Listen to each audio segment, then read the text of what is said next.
Les souvenirs d'un réfractaire. Quel âge aviez-vous quand vous avez été mobilisé par les Allemands? En quelle année? J'ai été mobilisé par les Allemands, j'avais 25 ans. Et c'était au mois de juin 1943. Cette journée, je ne l'oublierai jamais. Je crois que c'était la plus dure de toute ma vie. Comment avez-vous été appelé? Qu'avez-vous fait? 8 jours avant l'incorporation, j'ai reçu mon ordre de route.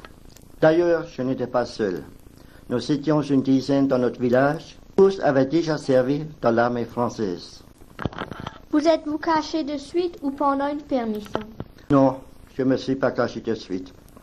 J'étais au front russe, 27 janvier 1944, que j'étais blessé au cours d'un combat.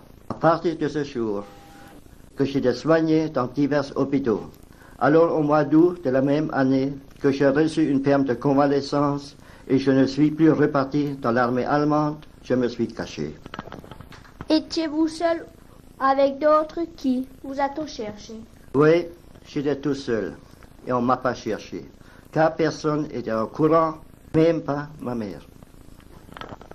Certains ont-ils été trouvés? Que leur a-t-on fait? A-t-on fait du mal à votre famille, à d'autres réfractaires? Dans notre village, les Allemands n'ont pas fait de razzia auprès des réfractaires. Et ça, grâce à notre Ortsgruppenleiter. Il faut que je le dise, c'était un bon homme. Et c'était aussi mon ancien maître d'école. Où dormiez-vous? Les premiers jours, je dormais sous un rocher dans la forêt. J'avais juste une couverture et des feuilles mortes qui me servaient comme lit. Et après, je suis rentré chez ma fiancée, qui est maintenant mon épouse. Et c'est là que je suis resté jusqu'à la libération. Que mangez-vous? Qui vous a apporté la nourriture? Le temps que j'étais caché dans la forêt, je mangeais des conserves que ma mère s'était encore procurées au marché noir. Et pas loin de ma cachette, il y avait une petite source, et là que je me rendais tous les jours 2-3 fois pour me boire. Aviez-vous des vêtements de rechange? Étiez-vous armé? Les premiers 15 jours, je n'avais pas de vêtements de rechange. Et après, quand j'étais chez mes futurs beaux-parents, la vie était à peu près normale.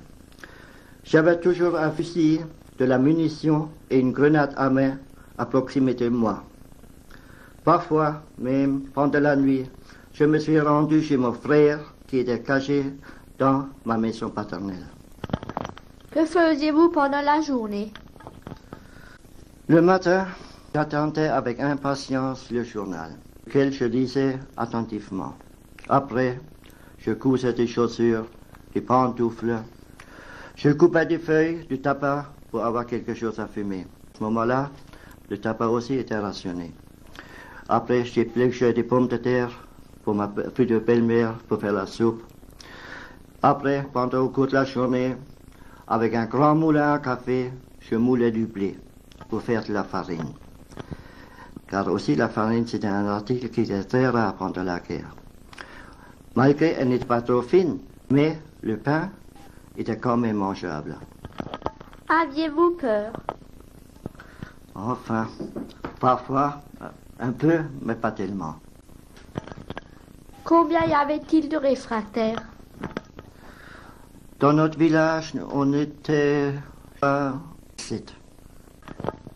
Aviez-vous été malade? Heureusement, non. Comment êtes-vous sorti de votre cachette? Que s'est-il passé? Si mes pensées sont bonnes, c'était un jeudi, le 23 novembre 1944. Le matin, vers 8 heures à peu près, après avoir pris mon petit déjeuner, j'ai jeté un coup d'œil par la lucarne. Au moment-là, les premiers soldats français passaient devant la maison de Madame Veuve Collop, en direction vers la place de l'église. Personne ne pouvait plus me retenir que sortir librement. Quel choix! Ils sont là, nos libérateurs, sur lesquels nous avons attendu plus de 4 ans. Et c'est ainsi que tout le village a été libéré sans un coup de fusil. Oui, 34 ans sont passés et toujours pas de paix dans le monde.